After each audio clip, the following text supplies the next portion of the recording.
It was the last normal morning of Frank's life. In hours, he was fighting for every breath. Trusting the system nearly cost him everything. Would you have caught it in time? Let us know in the comments. Frank Doyle had never been the kind of man who called in sick. 41 years old, a foreman at a mid-sized logistics warehouse outside Columbus, Ohio, he was the guy who showed up an hour early and left an hour late. The guy his crew joked would probably show up to his own funeral just to make sure the pallbearers did it right. His wife, Diane, used to tease him about it over dinner, telling him his body was going to send him a bill one day for all those years of overtime. Frank would just laugh it off, the same way he laughed off the tightness in his chest that had started showing up on the drive home, right around the time traffic backed up on the interstate and his mind finally had a second to notice something was wrong. It started small, a pressure behind his sternum that he chalked up to stress, or maybe the diner burritos he'd been eating for lunch 3 days a week because there wasn't time for anything better. He mentioned it to Diane once, in passing, the way men his age mention things they don't want turned into a bigger conversation. She told him to get it checked. He told her he would, eventually, once things slowed down at work. Things never slowed down at work. That was the whole problem with being the man everyone counted on. There was never a good week to fall apart. When he finally went in, it was only because Diane made the appointment for him and told him she'd drive him there herself if she had to. The doctor was a younger man, pleasant enough, clearly running behind schedule, glancing at the clock more than he glanced at Frank. He listened to Frank's chest for maybe 10 seconds, asked a handful of questions about diet and exercise, and told him it was almost certainly stress and acid reflux, common in men his age, common in men who worked the hours Frank worked. He wrote a prescription for something to calm his stomach and told him to cut back on caffeine. He didn't mention the family history question Frank had answered honestly, the one about his father's heart attack at 53. He didn't order a stress test. He didn't send him for blood work beyond a basic panel. He shook Frank's hand, told him to come back if things got worse, and moved on to the next patient waiting in the next room. Frank left that appointment feeling relieved in the particular way people feel relieved when someone in a white coat tells them what they wanted to hear. He picked up the prescription on the way home, took it as directed, and for a few weeks the pressure in his chest seemed to ease.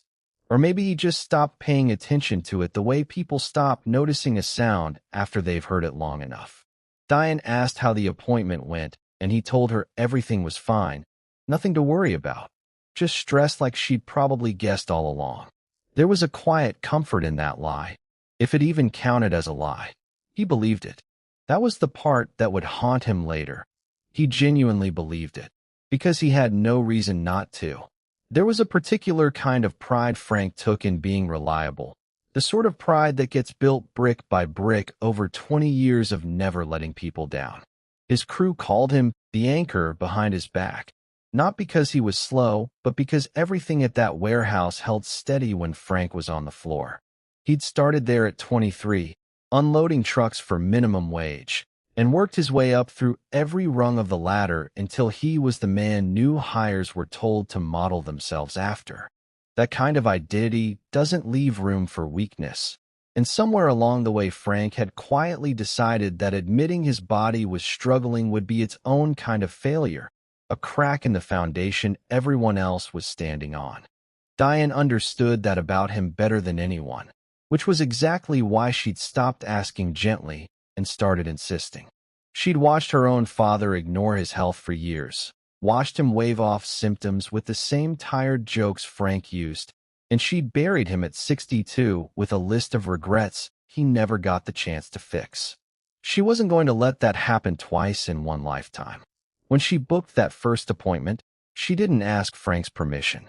She told him the time and the date, and said she'd take the day off work to drive him there if that's what it took. Frank, for all his stubbornness, knew better than to argue with that particular tone in his wife's voice. Life went back to its normal rhythm. There was a wedding coming up in the fall. His daughter Katie was marrying her college boyfriend, a good kid with a steady job, and Frank had already started practicing the father-daughter dance in his head, even though he'd never admit that to anyone. There was a promotion on the table at work, regional operations manager, more money and more responsibility, the kind of opportunity a man like Frank had been working toward his whole career. There was a grandson on the way from his son Mike, due in December. Frank had a lot to look forward to, and for a while, that future felt close enough to touch. The pressure came back in early September, and this time it didn't ease off. It came with a heaviness in his left arm that made it hard to grip the steering wheel, and a shortness of breath that hit him halfway up the stairs to his own bedroom, stairs he'd climbed 1,000 times without thinking about it. He told himself it was the same stress the doctor had already diagnosed, the same acid reflux, just a bad flare-up. He took the medication he still had left over. He told Diane he was fine when she asked why he looked pale at dinner. He went to work the next morning because there was a shipment coming in and nobody else knew how to run the new inventory system. And Frank Doyle did not call in sick. He made it through the morning shift. Around 11, standing on the warehouse floor checking a manifest, the pressure in his chest turned into something else entirely. A crushing weight that dropped him to one knee before he even understood what was happening. His crew said later that his face had gone the color of wet concrete. Someone called 911. Someone else, a younger guy named Marcus who'd taken a first aid course 2 years earlier and never thought he'd need it, started chest compressions on the warehouse floor while 40 men stood in a circle and watched their foreman's life hang in the balance under fluorescent lights that had never seemed so bright. The ambulance ride blurred together in Frank's memory afterward. Sirens, the pressure of hands on his chest, a paramedic's voice telling him to stay with them. Stay with them. Frank, stay with us. Diane got the call at work and drove to the hospital so fast she barely remembered the drive at all. Just the sound of her own heartbeat in her ears and a prayer she hadn't said since she was a kid. By the time she reached the emergency room, Frank was already in surgery. A blockage in the left anterior descending artery, the kind cardiologists have a grim nickname for because of how often it kills men before they even reach the hospital. The Widowmaker. Frank Doyle had walked around for months with a Widowmaker quietly closing off, and the doctor he'd trusted had sent him home with antacids. Marcus rode in the ambulance with him, refusing to let go of Frank's hand even when the paramedics told him he'd have to step back.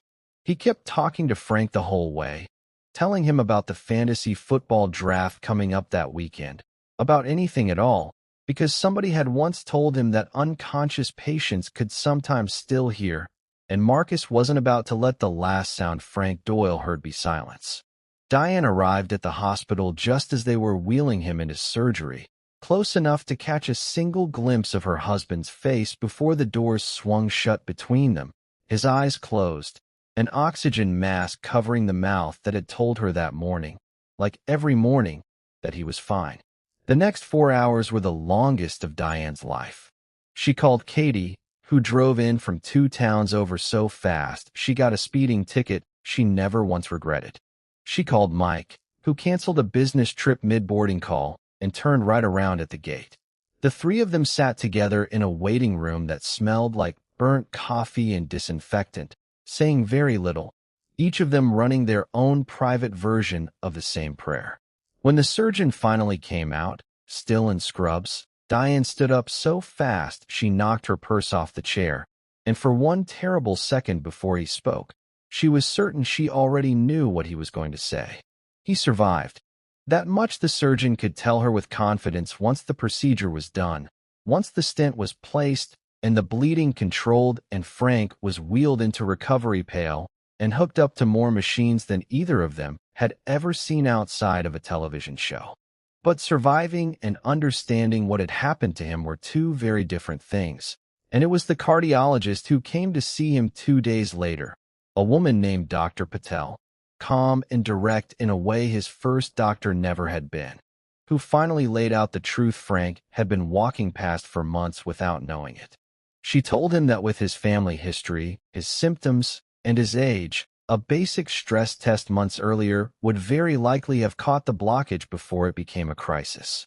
She told him that chest pressure radiating with arm heaviness and shortness of breath on exertion was never something to write off as reflux without ruling out the heart first, especially not in a man with a father who'd had a heart attack at 53. She didn't say the first doctor had been negligent, not exactly, but she didn't need to.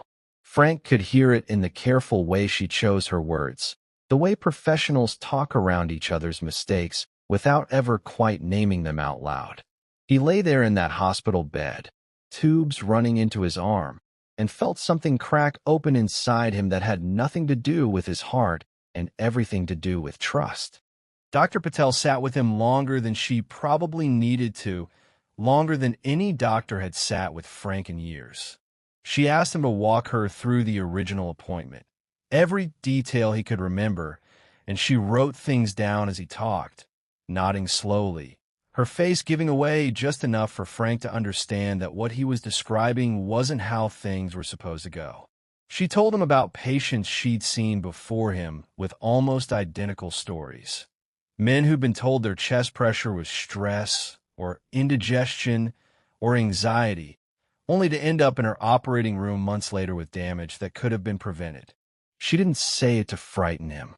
She said it because she could see he needed to know he wasn't alone, that this wasn't some freak failure unique to him, but a pattern repeating itself in exam rooms across the country every single day.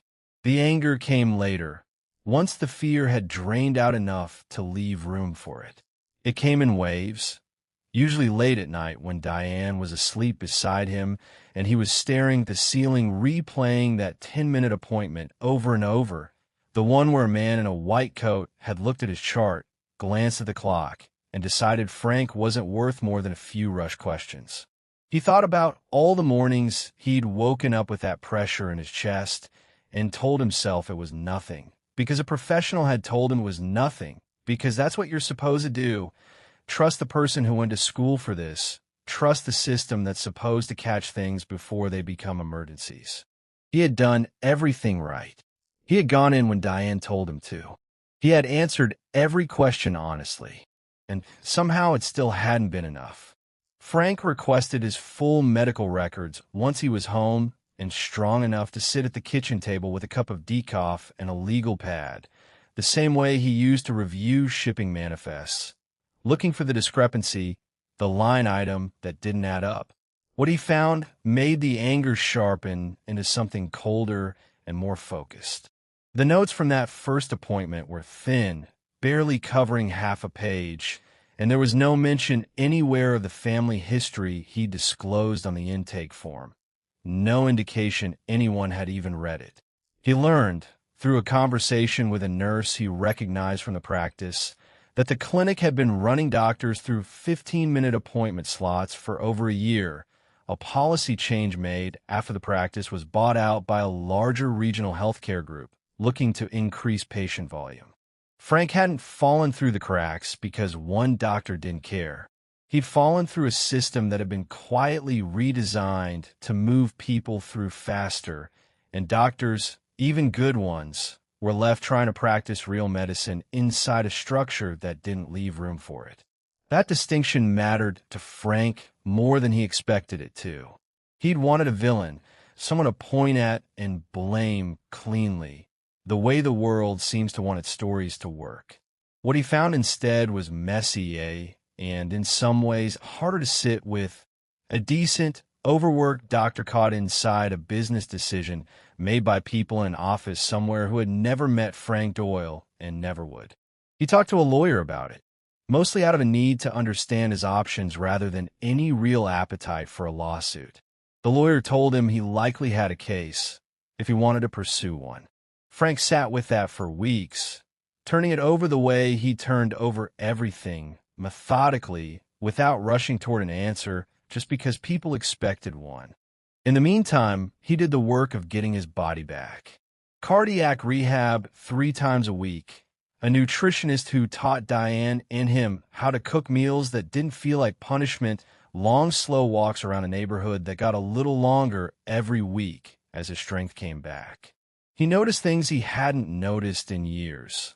The particular gold light that fell across his backyard in late afternoon, the sound of his grandson's heartbeat on the ultrasound recording Mike had sent him from the doctor's appointment, due right on schedule in December. A small miracle Frank had almost missed being alive to witness. The first week of cardiac rehab humbled him in a way 20 years of warehouse work never had. He remembered the man who used to load trucks for 8 hours straight without stopping, and he compared him to the man on the treadmill who couldn't make it past 4 minutes at the lowest incline before a nurse gently told him that was enough for day one. Frank sat in the car afterward and let himself feel embarrassed for exactly as long as it took to drive home. And then he decided embarrassment wasn't going to get him back to where he needed to be. He showed up to every single session after that, rain or shine, the same way he used to show up to the warehouse floor because some habits, it turned out, were worth keeping even after everything else had changed. Diane went with him to most of those early sessions, sitting in the waiting area with a paperback she never quite managed to read, watching through the glass as her husband slowly rebuilt the body that had nearly failed him. She noticed things Frank couldn't see about himself. The color coming back into his face week by week, the way his shoulders started to unclench, the particular lightness that crept back into his voice once the fear had finally started loosening its grip on both of them. She'd spent so many nights in that hospital bargaining with a version of God she hadn't spoken to since childhood, promising anything, everything, if he'd just let Frank come home. Watching him get stronger on that treadmill felt, to her, like a promise being kept in return. By the time October came around, Frank had lost 60 pounds and gained something harder to measure, a kind of steadiness that had nothing to do with muscle and everything to do with finally understanding how fragile the whole arrangement of a life really is. He walked his daughter down the aisle that month, standing straighter than he had in a decade. And when the father-daughter dance came on, he made it through the whole song without needing to catch his breath, something he hadn't been sure he'd be able to say 6 months earlier. Diane watched from the front table with tears she didn't bother wiping away. And for the length of that one song, nobody in the room was thinking about widowmakers or 15-minute appointments at all. They were just watching a father dance with his daughter the way it was always supposed to happen. Mike drove up one Sunday afternoon during Frank's recovery, ostensibly to help patch a fence post that had been leaning for years, though both of them knew the fence was just an excuse. They worked in silence for a while, the way men do when they're circling something neither of them quite knows how to say out loud. It was Mike who finally broke it, setting down the post-hole digger and telling his father, flatly, that he'd almost lost him and that he wasn't ready for his son to grow up without a grandfather the way Frank had grown up without much of one. Frank didn't have a good answer for that. He just put a hand on his son's shoulder and told him he was going to do everything in his power to make sure that never happened. It was the closest thing to a promise Frank had ever made him. He decided, in the end, not to sue. It wasn't forgiveness exactly, or at least not the kind you'd find in a greeting card. It was something more practical than that. Frank had spent his whole working life fixing broken systems from the inside, and a courtroom felt like the wrong tool for the job he actually wanted to do. Instead, he wrote a letter, long, detailed, unflinching, to the healthcare group that owned his old clinic, laying out exactly what had happened to him and exactly what 15-minute appointment slots had cost him, nearly costing him everything. He spent 3 nights at the kitchen table drafting that letter, crossing out sentences that read too much like anger and replacing them with sentences that read like facts. Because Frank knew from decades of dealing with corporate offices that facts traveled further than fury ever could. He described the intake form nobody had read. He described the 10-minute appointment. He described, in plain, unflinching detail, exactly what a widowmaker blockage does to a man's chest on a warehouse floor while 40 coworkers watch and one of them presses down on his sternum, praying it's enough. He sent copies to the state medical board and to a local news reporter who'd done a story a year earlier on hospital staffing shortages. He didn't know if any of it would change anything. He sent it anyway, because staying quiet had never fixed a single problem in his entire career, and he wasn't about to start now. Something did change, slower than Frank would have liked, but real all the same. The clinic extended its standard appointment times for patients over 40 with cardiac risk factors. A small policy shift buried an internal memo that Frank only found out about because the nurse he'd befriended sent him a screenshot with a single word attached. Finally. It wasn't justice in the way movies show it. No dramatic reckoning. No headline with his name in it. But somewhere out there, Frank knew some other man was going to sit in an exam room a few minutes longer than he otherwise would have, and a doctor was going to have just enough time to actually listen. That was enough for Frank. It had to be, because in the end, that was the only kind of justice this particular story was ever going to offer him. The reporter did eventually run a piece, 3 months later, folding Frank's account into a wider story about corporate consolidation and regional health care and what it was doing to patient care across Ohio. Frank agreed to be interviewed on camera, something he never would have done a year earlier, back when he was still the kind of man who solved his problems quietly and never made a fuss. Sitting in his own living room with a microphone clipped to his shirt, Diane just off camera holding his hand, Frank told his story plainly, the same way he'd written it. No exaggeration, no theatrics, just a man describing what almost happened to him so that it might happen to fewer people after him. The piece aired on a Tuesday night. By Thursday, Frank had received messages from 11 strangers, men and women from 3 different states, telling him some version of the same thing, that his story had made them finally book the appointment they'd been putting off for months. Mike's son was born in December, right on schedule, a small, stubborn creature with Frank's chin and Diane's temper, or so everyone joked at the hospital that day. Frank held his grandson for the first time in a chair by the window, sunlight coming in soft and low, and he thought about how close he'd come to never having this exact moment, this exact weight in his arms, this exact smell of a brand new person who didn't know yet how much the world was going to ask of him. He didn't cry easily, never had, but he cried that afternoon, quietly, in a way he didn't try to hide from anyone in the room. Diane just squeezed his shoulder and let him have it. These days, Frank still gets up early, though not for the warehouse anymore. He took the desk job that came with the promotion, the one with better hours and a lot fewer overtime shifts, because his cardiologist told him stress management wasn't optional anymore, and, for once in his life, Frank actually listened. He spends his mornings on the back porch with Diane and a cup of coffee that's decaf now, whether he likes it or not, watching his grandson learn to walk across the yard on unsteady legs, and he thinks sometimes about how close he came in never seeing any of this. He thinks about the doctor who didn't ask the right questions and the system that didn't give him time to. He doesn't carry rage about it anymore, not the way he used to. What he carries instead is a kind of vigilance he never had before, a refusal to let his own body's warnings go unheard, no matter how inconvenient the timing.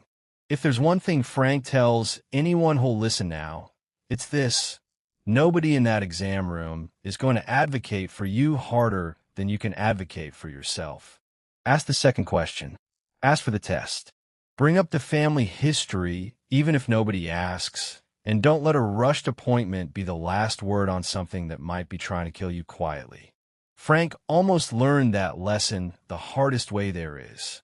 He got a second chance most men in his position never get, and he has spent every day since making sure it wasn't wasted.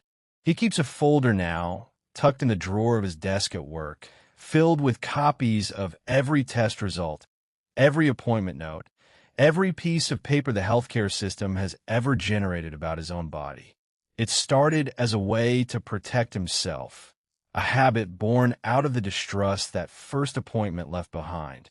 Somewhere along the way, it turned into something else, a record he shares freely with anyone who asks, a template he's walked half a dozen coworkers through after they mention their own chest pains or their own family history over lunch in the break room. Frank never set out to become the guy who talks about heart health unprompted, but he's made his peace with that particular reputation. Better to be the guy who brings it up than the guy who almost didn't get the chance to. Marcus still works the warehouse floor, though these days he's the one training new hires on first aid, a course the company now requires for every employee after what happened to Frank. Every new class hears the story before they hear anything else. The foreman who went down on a Tuesday morning, the 22-year-old who didn't hesitate, the ambulance ride where a scared kid held a dying man's hand and refused to stop talking to him. Frank makes a point of stopping by those trainings when his schedule allows, standing quietly in the back, letting Marcus tell it his own way. It's Marcus's story to tell now, too, in its own right, and Frank has never once tried to take that away from him.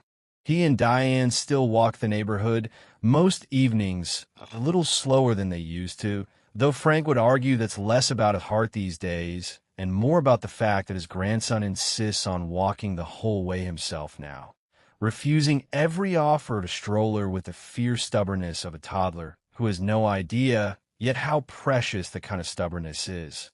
Frank watches him toddle ahead down the sidewalk and thinks, more often than he'd probably admit out loud, about how thin the line had been between this exact evening happening and never happening at all. A rushed appointment. A doctor who didn't ask one more question. A man too proud to push back and demand one. If there's one thing Frank tells anyone who'll listen now, it's this: nobody in that exam room is going to advocate for you harder than you can advocate for yourself. Ask the second question. Ask for the test.